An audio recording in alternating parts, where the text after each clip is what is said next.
Hi, I'm Will. Okay, maybe I'm not Will. But this is What's Leaving and What's Left, a podcast about divorce. Why what's leaving and what's left? Well, maybe you're leaving and maybe you're left. Which is to say, this is a show about divorce. It isn't a how-to guide. It definitely isn't a substitute for legal representation or therapy, although we will plead with you, please look into both those things. It might be good to mention here that there's nothing here to be construed as legal or medical advice. What's leaving and what's left is real divorce stories of real people. The idea came to me when I realized how many men I knew were going through divorces that would never look for help as they deal with divorce, or that when help was offered, they would never accept it. And yet, when they found themselves in a divorce, they wanted to talk to me about it. Interestingly enough, but maybe not surprisingly, their stories, and maybe yours, have a lot in common with each other. And while I can't claim to be an expert on divorce, relationships, psychology, anything, I think finding familiarity and common ground in some of these stories might be soothing and somewhat therapeutic. And maybe, at the very least, we can provide a parasocial group for people having trouble finding, or people having trouble even beginning to look for, help.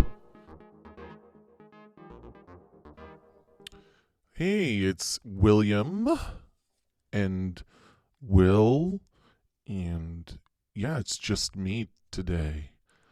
In an effort to make this podcast feel less exploitative, I guess, I think it's only fair that I share a little bit about my divorce story in the same way that I would ask anybody on this program to share their story. And it's something that I've considered not doing because it's hard. And I realize listening to other people share their stories, it's hard for them. I feel like it helps having me prompt them for certain things to air things that maybe they haven't thought about that much before. But I'm at a point mentally, financially, I don't know, relationship wise, etc. I really need to just dig in. So this is hard for me, and I'm going to try and treat myself the way I would any other great guest that we've had on. It also helps that there's scheduling gaps. People seem to be a little busy here in the month, so that's fine, and gives me no excuse but to throw up some hopefully good content about me. So my name's William. It's not, you know that. But I'm going to start from when I was a tiny child and I met the girl of my dream. No, I don't do that with the guests. I'm not doing that with myself. We're going to start in the middle. The conversation. The conversation where I said, I think we should get divorced. Um, it was, it had been a couple days of my wife at the time and I being sort of on edge. There was a distance growing between us, and she could sense it, and I had definitely pulled away. And she was incredibly passive, I guess is the way to put it. She was just taking like everything and just crumbling under anything I would say. And I was not trying to be critical. I was trying to just let her know, like, I have had some ongoing long-term problems in this marriage. Um, I can get into the detail of that, but after a couple days of this, I felt awful watching her crumble, watching her back down, watching her not push back against the things I would say. And I said, you know what? You don't have to just sit there and take this, okay? I've had a full blown relationship. I had a full blown girlfriend, and that relationship ended, but I haven't been perfect, clearly. So you don't have to just sit here and take it. I had never seen my wife at the time. I'd never really seen her get angry in this way. And our kids were in bed, and thank God they're heavy sleepers. But there was some shouting. It was really uncomfortable. And she's like, "What? what do you mean? I said, I had a relationship. I cheated on you. I stepped out. I think we should get a divorce. And that made her more upset, almost more than confessing to the cheating, to the infidelity. Um, Over the next couple months, we would see counselors. At the same time, I was pretty firmly checked out. I During those counseling sessions, I confessed to two other instances of infidelity, not full on romantic relationships, but there was a lot of discussion about, I don't know. I guess this is where I go back to the beginning from the middle. We were both raised religious, my ex-wife and I I lost my virginity early, but really, I think I got it back because had a big dry spell where I was just the most outstanding Christian boy you could ever meet. I would not. I was absolutely non-sexually threatening because I was terrified of making the mistake that I made at a young age of losing my virginity.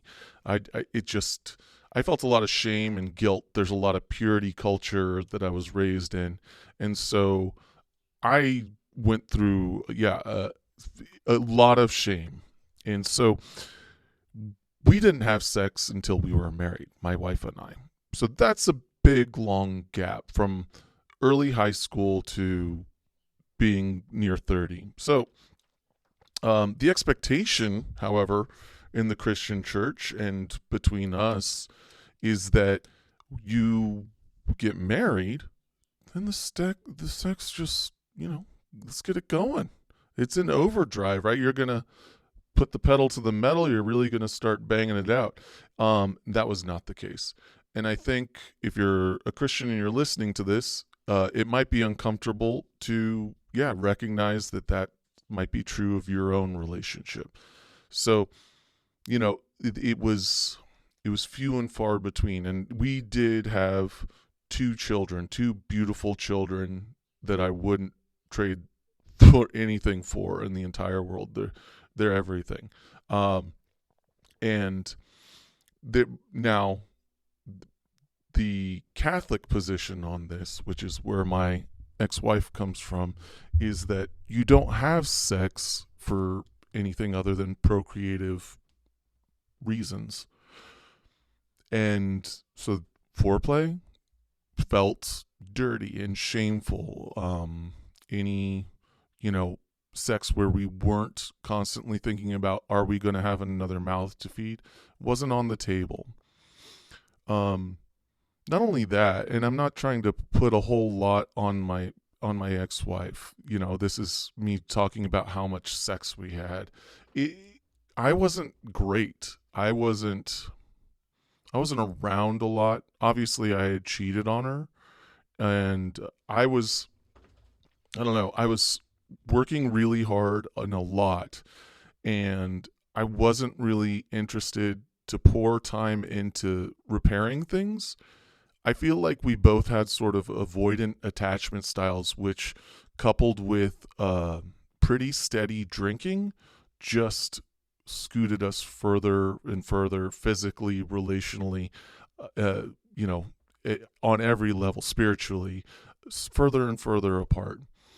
And there was a period where I got sober and I looked at my life during that sobriety. I'm not sober today. I had to take some time to be sober for health reasons, and I felt the cloud lift, and I was able to look at my life and go like, "Hey, dude, William, you had a full blown girlfriend, and that relationship ended, and you're still married, and what is going on? What are you doing?" And I just had to kind of look at my life like, this girl's not waiting for you. This marriage is still here. Um, but are you? And are you good here? I talked to a a lot of friends, counselors, and yeah, through the counseling process, I just I was not coming around on thinking that this marriage should continue, and there was no like woman waiting for me really, because that previous relationship had ended. But I don't know. There was the disconnect was too deep, and I didn't see or feel anything repairing that. So I'm like, yeah, I think I got to move out. And so early in uh, 2016, Trump's new term, I separated from my ex-wife, moved in, and I was still very much around for the kids as much as I could, without, I don't know. There were some things during that time that I felt was, I look back and that was really unfair of me to kind of bait my ex-wife into like, oh, he's still gonna be over here, he's still affectionate, he's still, and I look back and it's like, I needed to start setting up boundaries if I was gonna be a divorced, person. If I was gonna be divorced from this person, it's something I would share. Lesson learned is like really draw those boundaries hard and clear. Don't like waffle on them. Don't like continue to say like I love you and I'm hugging you and kissing you and you're just done, but you're doing that. That's shitty. Anyway, so we began the process of mediation. I would be with the kids, and we worked out some tentative early child custody arrangements, and that was fine. And we were really cordial during mediation and before. We sat down, we walked through the horrible conversations that you have to have where you are discussing your children as tax deductions. That's it's a bad feeling to talk like that about the thing you love the most in the world, and talking about, how are you divvying up money and possessions and time with those kids, and the tax portion of those kids. And we did really well. We amicably got these things done, and were ready to go to mediation, and sat with the mediator and had kind of all our terms lined up. Now, important context, I had met, before I told my ex-wife that I wanted a divorce, I had met with a family law attorney. And I kind of knew what pieces to get in place, what discussions need to be had. So there was that. If you think you are about to get divorced, if you think your partner may be divorcing you, talk to a family law attorney. Just do it. Just talk to it. Know your rights. I can't tell you what your rights are if I don't know what state you're in, but know your rights and be ready, because, one party might be like, oh, I don't think we should need to get the lawyers involved. No, you don't want to do this on your own. If you spend any amount of time in a family law court and you're watching divorced people without representation, it is absolutely, it is so painful. Anyway, I'm going to take a little break and return to this. Thanks. We'll be right back. Okay, I'm back. Mediation. That's where we left off. It went really well because I was prepared. I knew what discussions, what topics needed to be discussed with my ex-wife, and we both knew we didn't want to spend a lot of money on attorneys and get real heated, especially with two little kids. So it went well. Mediation, you sit with a paralegal or somebody that's overseen by an attorney. And in our case, the mediator was kind of nosy and intrusive. The mediator saw how well we were getting along and was like, why are you guys getting divorced? And it's like, could you not? I so hey, if you're a mediator and you pull that shit, I'd like you to not. I'd like you to do that not at all for everybody else you talk to going forward. Just take notes. It's not your place to offer a fucking opinion. Okay, anyway. All right. So we're separated in 2016, filed thereabouts, and then divorce was finalized in 2018. Now, still ongoing. There's child support issues, as you know. There's custody issues. There's lawyer bills piling up as a result of both those things. But for a while, um, in the early part of the divorce, pretty much like before it was finalized and a little after, I was successfully divorced to the point that a lot of friends who were considering it or pursuing it reached out and asked me about, hey, what's your secret? How are you seeming to be not losing your mind? You don't seem horribly traumatized by this. And maybe I was successfully divorced. Maybe I was maniacal. I don't know. It's honestly, looking back at the person that got the divorce, he's somewhat unrecognizable on a lot of levels. If you ever journal and you go back and you look at journals from years and years ago, it's like, who the what I that was me, and it doesn't register. It feels like you're having an identity crisis looking at that person. Now, I don't think I was a complete asshole, but I mean, it's one thing when money is successfully flowing through. You got a new girlfriend, which I did at the time. I had a fresh new relationship right out of the divorce, which everybody will tell you is a great idea. Um, but the money, it doesn't last. I don't know if you guys know that, but here in America, we should be familiar that money doesn't last. And you know what? Love, it doesn't always last either. And that's a fear I still contend with and reckon with. And yeah, I did after a time become a real asshole. I didn't have a lot of friends. You lose a lot of friends in divorce because there's your friends, there's their friends, and then there's our friends. Okay, so the relationship is a third entity, and there are friends you have just as a relationship. And when the relationship dissolves, you're going to lose those friends immediately. You might lose your friends and their friends, but you're definitely going to lose the our friends, right? I lost them all. So everybody knew that I was a cheater, and everybody chose a side, and that's fine. I was in a place where I needed to move on. I was kind of deconstructing from my religious path. I had some really horrible experiences with a church pastor who let me know that because I'm pursuing divorce, because I cheated, that I am in danger of hell. And I don't even believe in hell.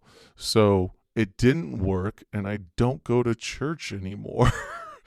And I'm not big on purity culture. We can get more into that. Maybe we'll do a part two, but this isn't the religious podcast. I want to tell you about my divorce. So, my coping mechanisms that maybe made me an asshole included like throwing myself into work just super heavily, all the time. I had to be working. It was an incredible distraction. There would be moments where I would get home and there would be no work, or I didn't know what to do, what the next step with work was, and I'd close the door and scratch my face and bawl, just screaming into pillows and saying they all hate me. They all hate me. Everybody fucking hates me. And so, normal healthy stuff. And then I did also seek therapy, and that was, I think, the biggest key to appearing as though I was successfully divorced is that I did feel pretty grounded overall. Those little nervous breakdowns were very infrequent, but they came, you know. You also discover a lot of anger. I'm not a particularly angry person, but as you get divorced, my ex certainly not a particularly angry person, but when you get divorced, you discover your anger. There's anger. Nobody fucking likes getting served. I don't know if you've ever had process of service done to you, but yeah, no, everybody that's had it done, it is a big fuck you day. Everybody's mad. It's like, oh, I thought we were going to go and avoid the lawyers. Da, da, da, da, da. We were clear the whole time that we were doing mediation. That doesn't mean that you don't get served. Okay, so somebody's getting served, and that day is going to be a very rough day you can anticipate. Sorry for the tangent. So work, big coping mechanism. Women, I like I said, I was in a relationship. It was pretty toxic. Like it was off and on. It worked and it didn't. Right. It was a learning experience though for somebody who was raised where dating was not a sexual. There was not a sexual component to dating. It was it was just romantic and courtship and friendship. And to be in a dating world now where there is sex, that's exciting. And to have a girlfriend who is expressing their interest in sex and you, and it's like, oh, I haven't been this kind of a person ever. I haven't felt like this, the level of desire, or I've been oblivious to it for decades, right? Including in my marriage. I just didn't, I didn't feel particularly desirable. I felt unfuckable, I guess, if I was to just put a fine point on that. Anyway, so we would be off again, on again, as many toxic relationships are, and then I would go find other women, and I'd be like, I am a sexual being, and they'd be like, yes, you are, and things would go from there. And what I learned a lot because the dating world was new, and I learned that I didn't have a good no. I didn't necessarily want to sleep with every woman that wanted to sleep with me, but I also was like, why would I ever say no? Because for a long time, all I said was no. I never even inched up towards where a yes would be possible. I was really not sure how to communicate in the dating scene. I didn't set expectations well early on, right? And that ends up with you, if you don't let somebody know, hey, this seems good, but it is casual for me right now. I'm still seeing other people. If you don't share that, you end up ghosting people, you end up hurting people. You just learn how shitty it is to not communicate. And so you pick up, skills the hard way. But yeah, I was a little bit of a douchebag. It's part of it. I see it in my divorced friends too. And so you're like, oh, cheater, divorced, girlfriend, slept around a bunch, didn't say no. Sounds like a douchebag. Yep. You're not. Yeah, you're getting it. I thank you for listening. You're really tuned in. So, in spite of all this, I'm having a great time, right? I'm throwing myself into work, throwing myself at women, and I'm missing my kids like a ton.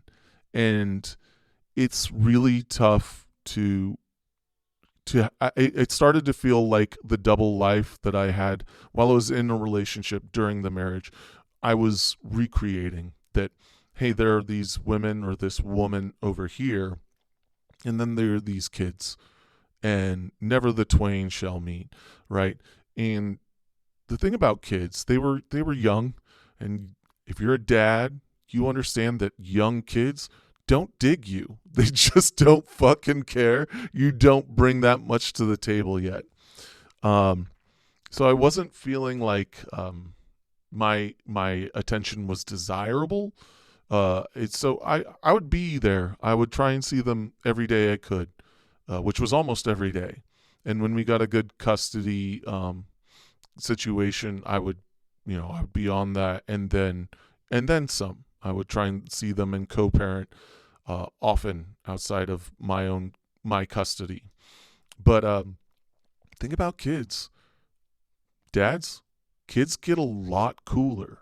They become little people. They become your best friends. They become um, interested. They become interested and interesting.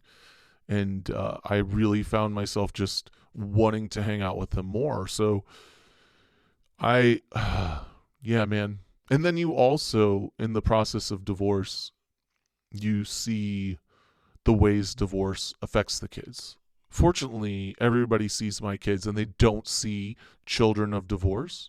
And I think it's because, in public, in front of the kids, my ex wife and I have a uh, pretty good disposition towards each other. It's not like the warmest, you know, greetings and hanging out or anything like that, but it's not it was never a screamy environment. And if I can credit my kids' well adjustment to anything, I think preventing any screaming, any anger and hostility towards the other parent in front of them is a big part of that. And I can't not give credit to my ex-wife, who has most of the custody of the kids, who's doing a great job raising them to be very well adjusted boys. Um, so, but and then then there's the things that you can't help. That when a parent leaves, one parent is gone. It's it's hard, and there's a wound, and there's a confusion in the house. There's an absence, and it's undeniable. And so, I worry about abandonment wounds and issues in my kids, and that I have to kind of look and say, I might have done that. That's probably me. Um, it's hard. I also have to remember the person that I was in the marriage, and that man was not. He was actively abandoning everything in the marriage. He didn't want to be around. He was unhappy. He didn't feel liked or loved in the house. He didn't feel worth a damn. And so most of the time, that man wouldn't be around anyway. He'd be drinking.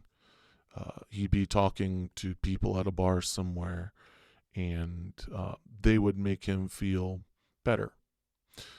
So the point of that is, I can beat myself up about the wounds that my kids may have because I left, but I have to consider the wounds I was going to continue to inflict by staying, by not being in a good place, by not really, really being true to myself, I guess, at the end of it. Um, I know there's a large religious component that I've brought up, but that really, I think if I was to put a, yeah, put a little bit of a fine point on it, there was just such a disparity between the religious person I was, between how I was raised, the relationship that I chose as a result of it, how that relationship, grew or didn't because of it. I'm pretty strained in my religion, and maybe if you've listened to the episode, Chloe, I was curious, how strained her relationship was, how it informed her sexuality for a long time, her relationship choices. Um, I think it's important, and I think a term that doesn't get thrown around enough is religious trauma. And looking back, I feel like there's a lot of that I am currently unwinding. Yeah, I'm currently in a relationship, and it's absolutely the best thing that's ever happened, and I'm working really hard on it. And at the same time, like, I'm still finding damage, I'm still finding baggage. We're finding it together. Uh, we're finding unhealthy coping mechanisms. We're finding, you know, there's just still some stuff that I'm trying to work out. And I'm not trying to blame religion for everything, but I gotta say, like, where to begin? I mean, being afraid of your body's natural desires, being told that men are dumb and women are temptresses, being threatened with eternal hellfire, being told that you should only date someone you're going to marry, being told that divorce is going to send you to hell, having very little in terms of scripture to stand on with any of these teachings, which is wild. Um, yeah, it all it all messes with you. You internalize it, and yeah, I've read the Bible. I used to joke that I have read the Bible cover to cover more times than I had sex, which was not as funny of a joke when I was married, but it's was true for a long time. I have read the Bible over 100 times, cover to cover. There's not a lot of basis for any of this. Not a lot. Jesus, if we're going to look at that, talks about marriage very, very clearly. Number one, he says, don't get married. Number two, he says, all right, if you can't keep it in your pants, get married. Number three, he says, if you get divorced, don't get married again. That's about it. That's where Jesus was single. Jesus was single, and he had three things to say about marriage, and two of them were don't get married. It's in the Bible. So anyway, all this other filler, I just could not deal with it.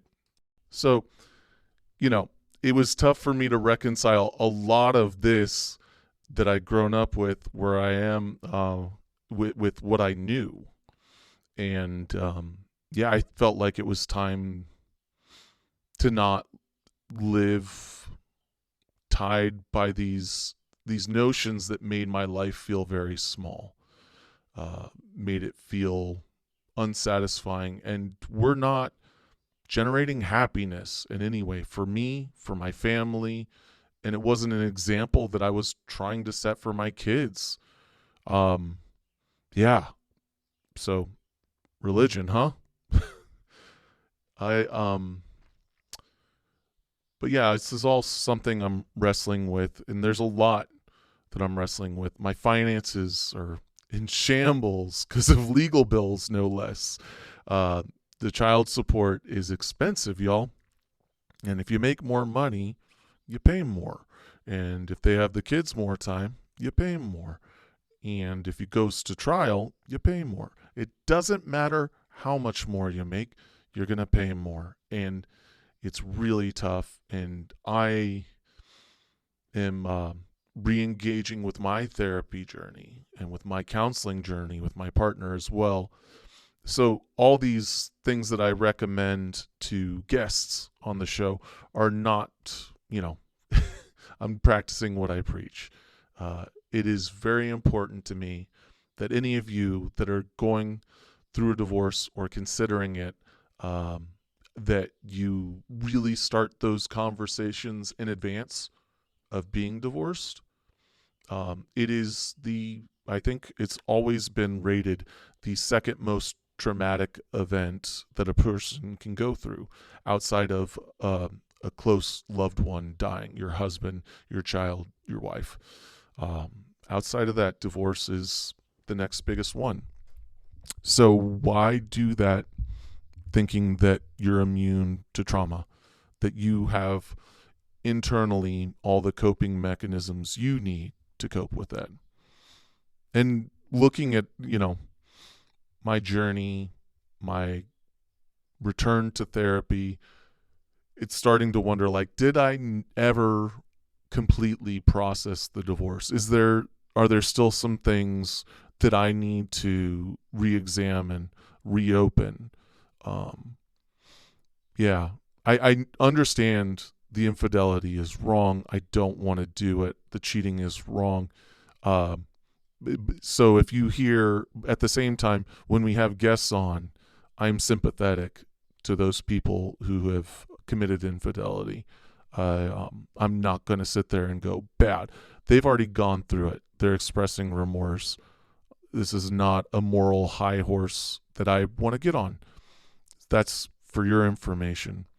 But it's, it comes, the reason I bring it up is it feels like maybe that's one of those things that I have not dealt with from the marriage, is really diving into the guilt and the shame and really reckoning with myself, that history. Anyway, I hope some of this resonates with you. I'm trying to be vulnerable, and it's difficult. And our guests, I can't imagine it's easy. We're actually probably going to have a part 2 with a guest who wants to go more in depth. So that's great, and I really appreciate everybody who's taking this journey with me. Well, it's been fun. It's been fun talking with me about me. It's my favorite topic. And we're probably going to do this again. I'll probably have some more revelations about me, about this podcast. This podcast, the people that come on it, they make me process. They make me revisit. It's uncomfortable. It digs up stuff. So you might hear from me more. But thank you for checking out an off week with the host. I'm William, and this has been What's Leaving and What's Left. Good day. What's Leaving and What's Left is written, produced, and hosted by William. Nothing the host or guests say should be construed as legal or psychiatric advice, so please, lawyer up and get therapy. Thank you so much for listening. Please continue to listen, like, subscribe, and share with a friend you believe may benefit from this story.